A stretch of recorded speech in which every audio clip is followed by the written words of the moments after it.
ঠিক ভোর ৬টা ৪৫। ঘুম থেকে তড়াক করে উঠে বসল পূর্ণতা। দেয়ালে টাঙানো ঘড়ির দিকে তাকিয়ে চোখ কপালে উঠে গেল। হাঁসফাঁস করে বলল, এই রে, আজ এত দেরি হয়ে গেল উঠতে, এবার তুই শেষ রে। তড়িঘড়ি করে খোলা চুল হাত খোপা করে পূর্ণতা ওয়াশরুমে ছুটল। কোনোরকম হাত মুখ ধুয়েই ছুট লাগালো রান্নাঘরে। গায়ের ওড়না কোমরে বেঁধে প্রস্তুত হলো নাস্তা বানাতে। বাড়িটা আহামরি বড় নয়, সাদা রঙের ডুপ্লেক্স। বাড়িতে সদস্য সংখ্যা মাত্র 4 জন। বাড়ির কর্তা আশরাফুল ইসলাম বেশিরভাগ থাকেন ঢাকার বাইরে। এছাড়া 2 জন বাকি পূর্ণতা ছাড়া। 2 জনের জন্য 2 রকম নাস্তা। জুস এত কম সময় বানাতে পূর্ণতার হিমশিম খাবার অবস্থা প্রায়। ঠিক 8টা নাগাদ সিঁড়ি বেয়ে নিচে নেমে এলেন সায়রা বেগম। উঁচু কণ্ঠে হাঁক পারলেন, পূর্ণতা। এক ডাকে রান্নাঘর থেকে ছুটে বের হলো পূর্ণতা। গরমে ঘামে অস্থির অবস্থা। ডাকছিলে ছোট মা? সায়রা বেগম ভ্রু কুঁচকালেন, কর্কশ কণ্ঠে বললেন, রুমে চা দিয়ে আসিসনি কেন? আর টেবিল খালি কেন? পূর্ণতা মাথা নিচু করে ফেলল। আসলে ছোট মা, আজকে উঠতে একটু দেরি হয়ে গিয়েছে। দেরি হয়েছে মানে? আমি বলেছি তোকে দেরি করে উঠতে, এখন আবার অজুহাত দিচ্ছিস? একটু পর মিশরা বের হবে, কি খেয়ে যাবে ও? সায়রার গরম চোখ দেখে পূর্ণতা ভয়ে ভয়ে বলল, আমার বেশি সময় লাগবে না ছোট মা। তারা তা কারো পায়ের শব্দে কথা আটকে গেল সায়রার। 2 জন একযোগে ফিরে তাকালো। সুচালো হিল পায়ে পড়ে হেলে দুলে নিচে নামছে মিশরা। পরনে লাল টপস, কালো জিন্স। মিশরা সিঁড়ির শেষ ধাপে এসে মায়ের পাশে দাঁড়ালো। হেসে বলল, আমাকে কেমন লাগছে মম? বিউটিফুল না? সায়রার রাগী চেহারাটা নির্নিমেষ পাল্টে গেল। গমগমে কণ্ঠে বললেন, মাশাআল্লাহ, কারো নজর না লাগুক আমার মেয়ের ওপর।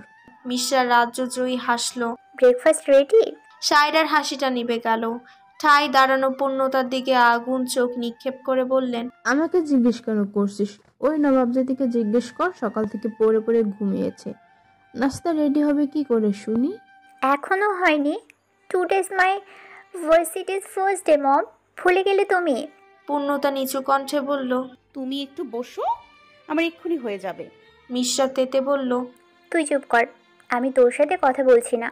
কারণ ছাড়া আমি যাত্রার সাথে কথা বলিও না। পূর্ণতার মুখটা চুপসে গেল। সায়রা থমকে বললেন, তুই এখনো দাঁড়িয়ে আছিস? যা। কেঁপে উঠল পূর্ণতা। এক ছুটে চলে গেল। মিশরা হাত ঘড়ি দেখে বলল, আমাকে বের হতে হবে মম, সময় নেই। বাড়ি থেকে ভার্সিটি বেশ দূরে। এখন খেতে গেলে আমাকে আজ আর পৌঁছতে হবে না। আর এমনিতেও এই মেয়েটা সময় মতো একটা কাজও করে রাখতে পারে না। আজকাল তোমার ট্রেনিং কম হয়ে যাচ্ছে মম, ওকে আরেকটু টাইট দেওয়া উচিত তোমার। আমি বরং ক্যান্টিনে খেয়ে নিব। আজ ওর জন্যই আমাকে না খেয়ে যেতে হচ্ছে, যত সব। রাগে গজগজ করতে করতে বেরিয়ে গেল মিশরা। সায়রার একটা কথাও কানে নিল না।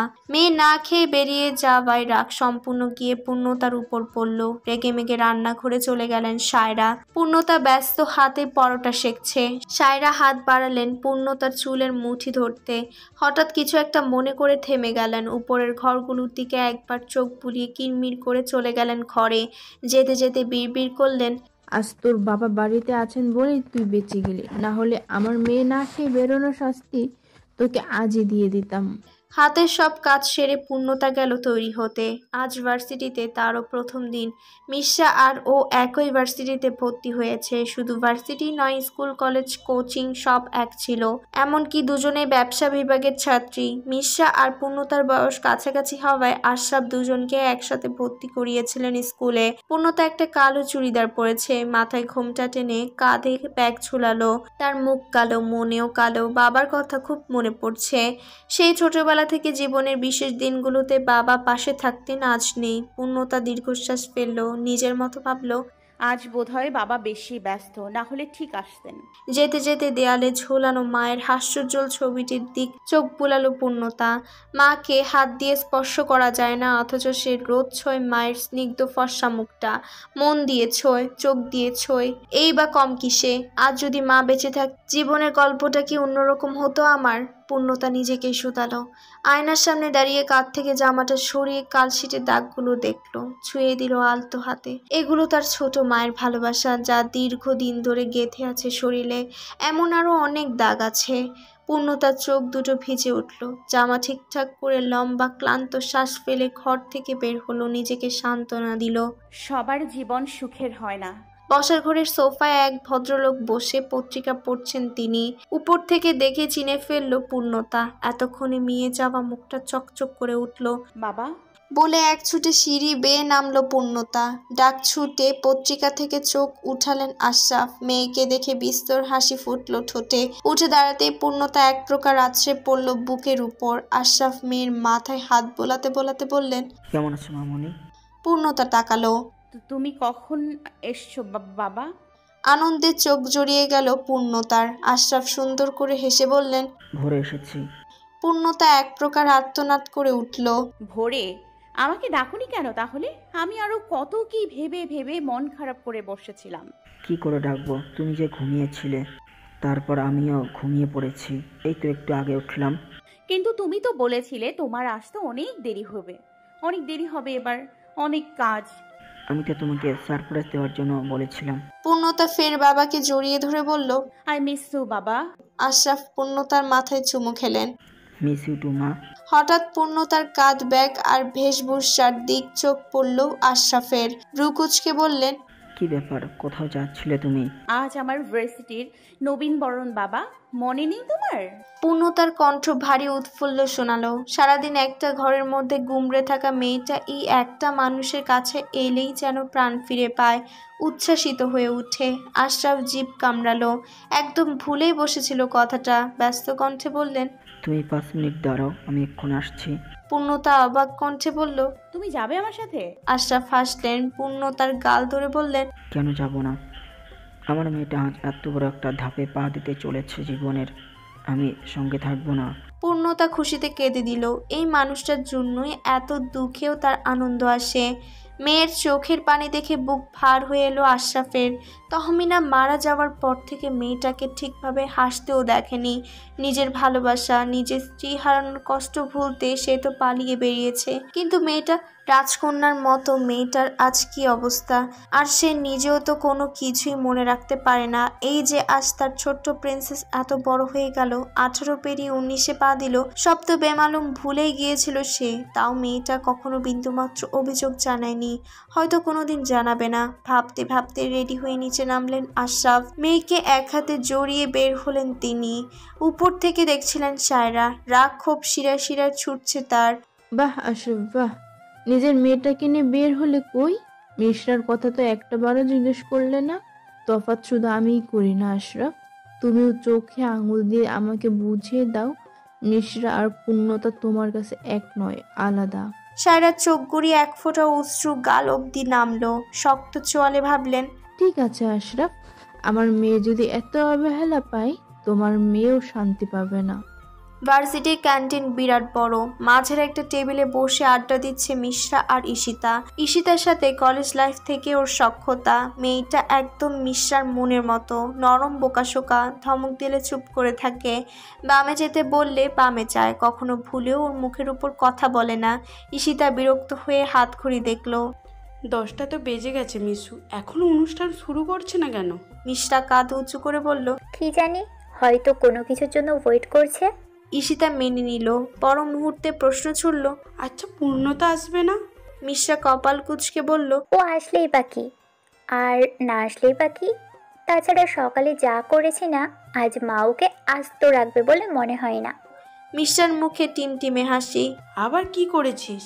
ইচ্ছে করে না খেয়ে এসেছি, আর আমি না খেয়ে বেরিয়েছি। মা কি ওকে এমনি এমনি ছেড়ে দেবে নাকি? দেখ, হয়তো মারের চোটে উঠে দাঁড়াতেও পারছে না। মিশ্রা হইচই করে হাসলো। ঈশিতার একটু পছন্দ হলো না কথাটা। আজকে এরকম করার কি খুব দরকার ছিল? মিশ্রা শুরু চোখে চেয়ে বলল, তোর দেখছি ওর উপর মায়া জাগছে। ঈশিতা আগের থেকেও বিরক্ত হয়ে বলল, বাদ দে। মিশ্রার চোখ আচমকা পৌঁছালো গেটের দিকে। মাত্র একটা সাদা গাড়ি দাঁড়িয়েছে সেখানে। মিশ্রা ভীষণ অবাক হলো। এটা তো বাবার গাড়ি। বাবার গাড়ি এখানে এখন? গাড়ির দরজা খুলে আশরাফকে নামতে দেখে মিশ্রার মুখে হাসি ফুটলো।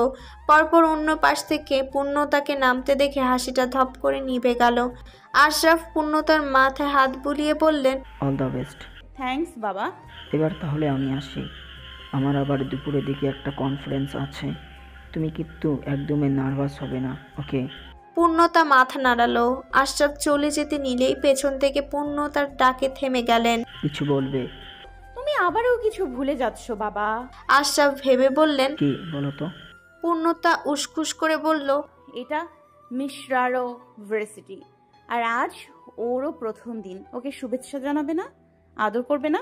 আশরাফ মাথায় হাত দিয়ে বললেন, এই রে দেখছি তোমার বাবা কতটা ভুলো মনা। আচ্ছা ও কোথায় বলো তো? সকাল থেকে দেখলাম না। ও তো অনেক আগেই চলে এসেছে বাবা, একদম সকাল সকাল উঠেছে জানো। হয়তো আশেপাশে আছে, তুমি দাঁড়াও, আমি ওকে খুঁজে আনছি।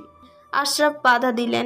থাক, তুমি ওকে খুঁজে পেতে পেতে আমার অনেক দেরি হয়ে যাবে। তার থেকে বরং আমি ওকে ফোন করে বলে গেটের কাছে চলে আসতে। পূর্ণতা সায় দিল।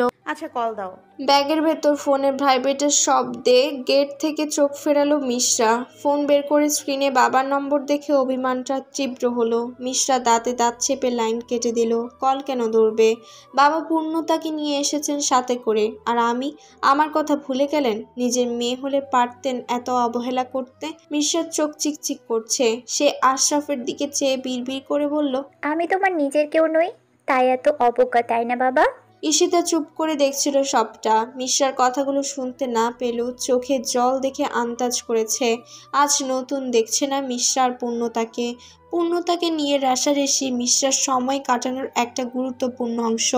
মিশ্রা লাইন কেটে দাবায় আশরাফ ক্ষুণ্ণ হলেন, কষ্ট পেলেন। পূর্ণতাকে ধরা না দিতে মেকি হেসে বললেন, ধরলো না, হয়তো শুনতে পাইনি। চারপাশে এত শব্দ কীভাবেই বা শুনবে? আমি চাই পূর্ণ, তুমি আজ রিক্সা করে যেও না বাড়িতে। বাবা গাড়ি পাঠাবে, গাড়ি করে ফিরো। পূর্ণতা ঘাড় কাত করল। আশরাফ দীর্ঘশ্বাস ফেলে গাড়ি নিয়ে চলে গেলেন। পূর্ণতার মনটা আবার খারাপ হয়ে গেল। আশরাফ যতই কথা কাটানোর চেষ্টা করুক, সে জানে মিশ্রা হয়তো ইচ্ছে করেই ফোন তোলেনি। এই ঘটনা আজ নতুন নয়। বাবাকে নিয়ে মিশ্রা তাকে প্রতিপক্ষ ব্যতীত কিচ্ছু ভাবে না। পূর্ণতা অনেকবার চেয়েছে মিশ্রাকে বোঝাতে, কিন্তু ভয় কখনো মিশ্রার ধারে কাছে ঘেঁষার সাহস হয়নি তার। ওই জন্যই সুপ্ত একপাক্ষিক যুদ্ধটা আজও চলছে, হয়তো সারা জীবন চলবে। পূর্ণতা খোলা আকাশের নিচে দাঁড়িয়ে খুব করে চাইল, এই যুদ্ধ শেষ হোক, বাবা মা দুজনেই তাদের দু বোনের হোক। কবে আসবে সেই দিন? আদৌ আসবে তো? বুক ফুলিয়ে শ্বাস নিল পূর্ণতা। কাপা হাত পা নিয়ে ভার্সিটির ভেতর এগোলো। আশরাফ নার্ভাস না হতে বললেও তার নার্ভাসনেস থামছে না। পূর্ণতা গোটা ভার্সিটিতে একবার চোখ বুলায়। এত বড় একটা জায়গায় মাত্র দুজন মানুষ তার পরিচিত, একজন মিশ্রা আর অন্যজন রূপ, তার সব থেকে ভালো বন্ধু। পূর্ণতা এদিক ওদিক তাকালো। রূপ কি এসেছে, নাকি লেট লতিফটা আজকেও দেরি করবে? হঠাৎ কিছু একটাতে হোঁচট খেয়ে হুমড়ি খেয়ে পড়তে নিলেও কোনো রকমে নিজেকে সামলালো পূর্ণতা। সামনে তাকাতেই দেখলো বুকের সাথে দু হাত ভাঁজ করে দাঁড়িয়ে আছে মিশ্রা। পাশেই কাচুমাচু চেহারায় দাঁড়িয়ে ঈশিতা। মিশ্রা যেচে পড়ে পূর্ণতাকে জ্বালানোর ব্যাপারগুলো একদম ভালো লাগে না তার। মুখ চোরা স্বভাবের দরুন কিছু বলতেও পারে না। পূর্ণতা মিশ্রাকে দেখেই বুঝলো আসলে কিসে বেঁধে পড়তে যাচ্ছিল। নির্ঘাত এই মেয়ে ইচ্ছে করে পা বাড়িয়ে দিয়েছে। আশপাশ দেখার উৎসুকতায় পূর্ণতা খেয়াল করবে না ভেবেই পূর্ণতা মনে মনে স্বস্তি পেল। ভাগ্যিস নিজেকে সামলে নিয়েছিল। এতগুলো মানুষের মধ্যে পড়ে গেলে হয়তো মিশ্রা অনেক মজা পেত, কিন্তু তার মান ইজ্জত ধুয়ে যেত। পূর্ণতা ভুলে গেল ওসব। একটু আগের ঘটনা মনে করে উদ্বেগ নিয়ে বলল, মিশু কই ছিলে তুমি? বাবা মিশ্রা আটকে দিয়ে বলল, এই, তোকে না কতবার বলেছি তুই আমাকে মিশু বলে ডাকবি না? তোর সাহস দেখি অনেক বেড়ে যাচ্ছে আজকাল। মিশ্রা ঝাঁঝালো কণ্ঠ। পূর্ণতা চুপ করে গেল। মিশ্রা একদম কাছে এসে দাঁড়ালো, কটমট করে বলল, খুব আদর খাওয়া হচ্ছিল তাই না? আর তুই জানতিস যে বাবা আসবে? মম জানলে আমিও জানতে পারতাম। তার মানে আমি যখন জানি না, মমও নিশ্চয়ই জানতো না। বাহ, কি বুদ্ধি রে তোর! সবটাই আমাদের থেকে লুকিয়ে গেলি, যাতে বাবা আসলেই আমাদের নামে আগে ভাগে কান ভাঙানো যায়। পূর্ণতা ব্যস্ত কণ্ঠে বলল, না না না, তুমি ভুল ভাবছো। আমি নিজেও। চুপ কর, তোকে আমি হাড়ে হাড়ে চিনি। তুই কি ভেবেছিস বাবার সাথে বেঁচে যাবি? হ্যাঁ, বাবাকে আজ বাদে কাল আবার চলে যাবে। আর এই ভার্সিটিতে যদি তোর সাথে আমি কিছু করিও, বাবার কানে দেওয়ার মতো কেউ নেই। কি হবে বলতো এবার? কে বাঁচাবে তোকে? কেউ না। তোর জীবন হারাম করতে এই মিশ্রাই যথেষ্ট। কথা শেষ করে পূর্ণতাকে ধাক্কা মেরে সামনে থেকে সরিয়ে দিল মিশ্রা। গটগট করে হেঁটে গেল। পূর্ণতার দিকে অসহায় চোখে চেয়ে চেয়ে পিছু নিল ঈশিতা। মিশ্রার যাওয়ার পথে ফ্যালফ্যাল করে কিছুক্ষণ তাকিয়ে রইল পূর্ণতা। মিশ্রা তাকে কতটা অপছন্দ করে সে জানে, অথচ কষ্ট হয়, ভীষণ কষ্ট। কারণটা তার নিজেরও অজানা। পূর্ণতা আঙ্গুল দিয়ে চোখের পানি টুকু মুছে নেয়। এগুলো তার ছোটবেলার সঙ্গী, হয়তো বাকি জীবনেও থাকবে। কোন দিকে যাব আমি? কাউকে চিনিও না, আর যাদের চিনি তাদের দেখতেও পাচ্ছি না। ওদিকটায় যাব, গিয়েই দেখি। একা একা বিড়বিড় করে ডান দিকে হাঁটা দিল পূর্ণতা। পেছন থেকে হঠাৎ ওড়নাটা টেনে ধরল কেউ। পূর্ণতা হাত দুটো থমকে গেল। আশঙ্কায় বুক ডিপ ডিপ শুরু হলো। পূর্ণতা শুকনো ঢোক গিলল। প্রথমে মাথায় এলো সিনিয়রদের র্যাগিং এর কথা। পূর্ণতার কপালে ঘাম জমলো। এখন যদি আমি র্যাগিংয়ের খপ্পরে পড়ি, কি করব তবে? এমনিতেই আমি যা ভীতু, দেখা যাবে ভয়ে হার্ট অ্যাটাক করে ফেলেছি। তখন কি হবে? র্যাগিংয়ের ভয়ে একটি মেয়ের মৃত্যু হবে শেষমেশ। পূর্ণতা ভয়ে ভয়ে পেছনে তাকালো। চমকে উঠল সাথে সাথে। ওড়নার মাথাটা ধরে দাঁড়িয়ে আছে একটা ছেলে। ঠিক দাঁড়িয়ে নয়, ছেলেটার ঘড়িতে তার ওড়নার সুতো আটকে গিয়েছে, আর ছেলেটা সেই সুতো ছাড়াতে ব্যস্ত। কার ওড়না কিভাবে আটকে পড়লো সেসব জানার বিন্দু মাত্র আগ্রহ তার নেই। ছেলেটিকে একবার পা থেকে মাথা অবধি দেখলো পূর্ণতা। অতীব সুদর্শন খেতাবটি হয়তো একেই দেওয়া উচিত। পূর্ণতার মুখ থেকে আপনা আপনি বেরিয়ে এলো, কি কিউট।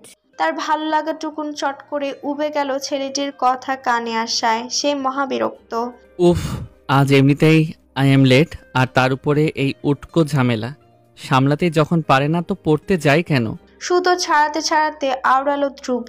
সুতো তো এক বিন্দু ছাড়তেই পারছে না, উল্টো আরো পেঁচিয়ে যাচ্ছে। যদি পারতো পুরো ওড়না কুচি কুচি করে কেটে ফেলতে, শান্তি মিলতো তবে। আমাকে দিন, আমি ছাড়িয়ে নিচ্ছি। মৃদু মেইলে একটি কণ্ঠস্বর ভেসে এলো। ধ্রুব থেমে গিয়ে সামনে তাকালো। সময় যেন আটকে গেল। গোটা পৃথিবী থমকে গিয়েছে ধ্রুবর। চোখ দুটো নিশ্চল হলো সামনের অপরিচিতা মেয়েটির উপর। কালো ওড়নায় ঘোমটা টানা মাথায়, কপালের উপর বিন্যস্ত ছোট ছোট চুল, শুরুর নাকের উপর চলচল করছে অতি সূক্ষ্ম পাথরের নাকফুল। মুখে আর কোনো প্রসাধনী নেই। আহামরি অত্যন্ত কোনো কিছু না থাকলেও মেয়েটির এই সামান্য রূপেই যেন অবিচল রইল ধ্রুবর দৃষ্টি। অভিভূতর মতো চেয়ে রইল সে। ধ্রুবর চাহনি দেখে পূর্ণতার অস্বস্তি হলো। এলোমেলো পাতা ফেলে হাত দুটো এগোলো ধ্রুবর ঘড়ি থেকে ওড়না ছোটাতে। পূর্ণতা মনোযোগ দিয়ে সুতো ছাড়ানোর পুরোটা সময় ধ্রুব চেয়ে থাকলো। পূর্ণতা ওড়না ছাড়িয়ে একবার ধ্রুবর দিকে তাকালো। ছেলেটা এখনো হাত অমন উঁচু করে ধরে আছে, ক্যাবলাকান্ত। পূর্ণতার হাসি পেল। চেপে রাখতে না পেরে মিটিমিটি হেসেও ফেলল। অমনি গালের পাশের গর্তটা মাথা তুলল। ততক্ষণাৎ ধ্রুবর বুক কেমন অদ্ভুতরে বিট করল। পূর্ণতা আর দাঁড়ালো না, দ্রুত পায়ে প্রস্থান নিল। এক প্রকার পালিয়ে গেল ধ্রুবর সম্মোহনী দৃষ্টির কবল থেকে। হাঁ করে চেয়ে থাকলো ধ্রুব। মনোযোগ দিয়ে পূর্ণতার প্রতিটি কদম মেপেছে সে। ধ্রুব ঢোক গিলে বুকে হাত রাখলো। এমন ধীপ ধীপ শব্দ হচ্ছে কেন এখানে? কিসের সংকেত এটা? মেয়েটিকে? কোন মেয়ে? পাশ থেকে হঠাৎ আওয়াজে চমকে উঠল ধ্রুব। এতক্ষণের বিমোহিত ধ্যান ছুটে গেল। ঘাড় ফেরাতেই দেখল হৃদ কপাল কুঁচকে চেয়ে আছে। ভ্রু উঁচিয়ে বলল, কোন মেয়ের কথা বলছিস? হৃদের কণ্ঠে বিস্ময়। ধ্রুব গলা ঝেড়ে বলল, কই, কোন মেয়ে? আমি স্পষ্ট শুনলাম মেয়ে নিয়ে কিছু বলছিলে। তোর কানের ডাক্তার দেখানো উচিত। আর তুই এখানে কি করছিস? তোকে না স্টেজের পেছনের দিকটার দায়িত্ব দিলাম আমি? হয়েছে তোর কাজ? হৃদ সন্দেহে চোখে তাকালো। কি ব্যাপার, কথা কাটাচ্ছিস? রহস্যের গন্ধ পাচ্ছি মামা। দেখি তো ভালো করে শুকে। হৃদ নাক এগোতেই ধ্রুব ধুম করে ঘুষি বসালো। হকচকিয়ে নাক চেপে ধরল হৃদ। আউচ, এটা কি করলি? ব্যথা পেয়েছি তো। ধ্রুব শার্টের হাতা ফোল্ড করতে করতে বলল, পরের বার আজে বাজে জিনিস শুকতে গেলে নাকটা ফাটিয়েই দেব। যা, কাজে যা। হৃদ চোখ মুখ ফুলালো। সামনে পা বাড়িয়ে আবার ফিরে এলো। ধ্রুব আশপাশ দেখছে। অমনি হৃদ কানের কাছে এসে গেয়ে উঠল, তলে তলে টেম্পো চালাও, আমরা কইলে হরতাল। ধ্রুব ভরকেছে। রেগে তাকাতেই হৃদ দৌড়ে পালালো। দাঁড়া, তুই খবর আছে তোর। হৃদ থামল না, সে প্রাণপণে ছুটে গেল। ধ্রুব হেসে ফেলল, মাথা চুলকে আবার তাকালো পূর্ণতার যাবার দিকটায়। কিরকম একটা প্রেম প্রেম পাচ্ছে। পর মুহূর্তে নিজেই নিজেকে বোঝালো, এক দেখায় প্রেম হয় নাকি?